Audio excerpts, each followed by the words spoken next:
Was Jesus God, or just God's Son? For nearly 2,000 years, this question has divided empires, shaped faith, and sparked some of the fiercest theological debates in history. What did the First Council of Nicaea really decide in 325 AD? Today, we're diving deep into one of the most consequential questions in Christian history, and uncovering why this ancient debate still echoes in our world today. They say history remembers events, memory remembers meanings. But sometimes the meanings we inherit are not born on an altar of revelation, they are hammered into being at a table of men. This is a story about one of those tables. It is about a question that sounds simple, almost childish, until you realize the world was willing to tear itself apart over the answer. Was Jesus God, or was he the Son of God? At stake was not only theology. At stake was authority, the language a civilization would use to name the divine, to organize power, and to justify rule. To understand why this question matters, we must set the scene: the Roman Empire of the early 4th century. Persecutions had ebbed, Christian congregations had grown numerically and institutionally.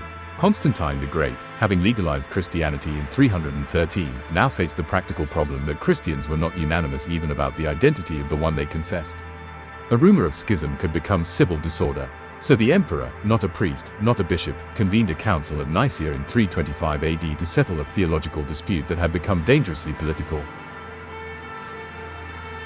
At the heart of the controversy stood two names, Arius and Athanasius, and the men who gathered around them. Arius, a presbyter from Alexandria, proposed a bold and consequential phrase, that the Son, the Logos, Jesus, was not eternal in the same way the Father is. Variations of his position are captured in the memorable shorthand that circulated after the debates. There was a time when the Son was not. Arius argued that if the Father begat the Son, then the begotten had a beginning. In saying so, he salvaged an uncompromised monotheism. For Arius, the Father remained unique and alone in his unoriginate being. On the opposing side were bishops who insisted that the Son could not be a creature. If Christ were anything less than fully God, then the redemptive acts attributed to him, creation, judgment, theosis, become ambiguous at best. To preserve the salvific and ontological efficacy of Christ, they asserted not merely similarity with the Father but identity in essence, homoousios, the Son is of the same substance as the Father. That single Greek word, homoousios, would become the fulcrum of the Council's decision and the lightning rod for centuries of debate. The Nicene debates are sometimes caricatured as an argument about one word. But the word carried a lattice of philosophical, scriptural, and political implications. To speak of substance and person was to introduce a Hellenistic vocab that some Christian audiences found foreign.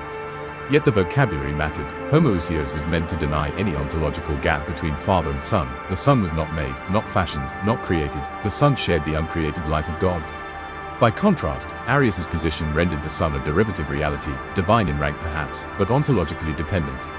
The difference is not hair-splitting, it changes whether worship of the Son is idolatry or true worship, and whether the Son's saving acts belong to God or to a powerful intermediary. The Council in Nicaea did not arrive at its outcome by mystical epiphany. It arrived there by votes, speeches, and imperial pressure. Contemporary and near-contemporary historians, Eusebius of Caesarea foremost among them, record the presence of some 300 bishops and the watchful presence of Constantine himself. The emperor was invested in unity because unity stabilized rule. He told the bishops, in effect, that uniform confession was better for the peace of the empire than theological plurality. That is a blunt but important historical fact. Political ends intersected with theological definitions. What exactly did the council say? The creed it promulgated declared the Son to be begotten, not made, of one substance, homoousios, with the Father, and anathematized those who claimed there was a time when he was not, or that the Son was made out of nothing. These phrases were not metaphysical ornament, they were exclusionary legal language that defined orthodoxy and condemned certain forms of Christology as heretical. Copies and translations of the 325 Creed survive and have been studied by generations of theologians and historians. Let us pause to look at textual and scriptural touchstones that the disputants used. The Johannine prologue, "In the beginning was the Word, and the Word was with God, and the Word was God," John chapter 1 verse 1, served as a primary resource for those defending the Son's divinity. If the Logos existed in the beginning and is characterized as divine, then any theology that makes the Son a created being looks inconsistent with the Johannine witness. Arians replied with different emphases. Certain Pauline and Synoptic texts describe the Son in functional or derivative terms, and some early Christian writers used filial language, Son of God, in ways that did not necessarily entail ontological identity with the Father. The exegetical battlefield was thus messy and multi-layered. Beyond Scripture, philosophical categories influenced the debate. The Stoic and Platonic terms for essence and substance were repurposed to express Christian convictions. Thinkers wanted to avoid modalism, the idea that Father, Son, and Spirit are merely modes or aspects of one person, while also preserving monotheism. Thus the notion of three persons sharing one divine essence was constructed, a theological architecture that sought to preserve the transcendence and unity of God along with the distinctiveness and reality of the Son and Spirit. But theological triumphs on paper are not the same as lived consensus. After Nicaea, the imperial and ecclesiastical machinery continued to bruise and realign. Arianism did not vanish overnight. In fact, for decades after 325, many regions of the empire, large swaths of the Eastern Church, continued to prefer Arian formulations. Bishops were exiled and restored, emperors favored different confessions, theological contention persisted.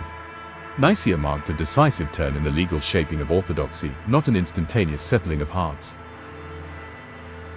Let us turn from the institutional history to the lived theological consequences. Why did this debate matter to ordinary people? If you were a peasant listening to a sermon in the year 330, what difference did it make whether the preacher used homoousios or another term? The answer is, it mattered for the language of worship, for how prayer was addressed, for which mysteries were performed, and for what it meant to be saved. If Christ is truly God, then invoking his name is invoking God. If Christ is an exalted creature, then worship directed toward him risks confusing creature with creator. The Council's decision thus had practical effects on liturgy, preaching, and ecclesial identity. We can approach the Nicene question through several clarifying examples. First, the ontological example, are sunlight and the sun the same? Sunlight emanates from the sun, it is not the sun's separate being. If one said that the sunlight was created and the sun itself uncreated, we would be speaking nonsense. The Nicene defenders wanted to avoid reducing the sun to mere radiance, a created being, and insist that the sun shares the sun's being. The analogy is imperfect, but it helps. For Nicene orthodoxy, the Son participates in God's uncreated being rather than being a temporary emanation. Analogies break down quickly when applied to the divine. Use them carefully. Second, the soteriological example. Consider a judge who issues a verdict on behalf of the state. If the judge is merely an agent with delegated authority, the verdict depends on the state's authority, not the judge's own being. But if the judge is the state in essential terms, then the verdict carries the state's identity. In theological language, if the Son is of one being with the Father, then his work, judging, forgiving, redeeming, carries divine efficacy. If the Son is merely a subordinate agent, the metaphysical grounds for universal redemption appear thinner.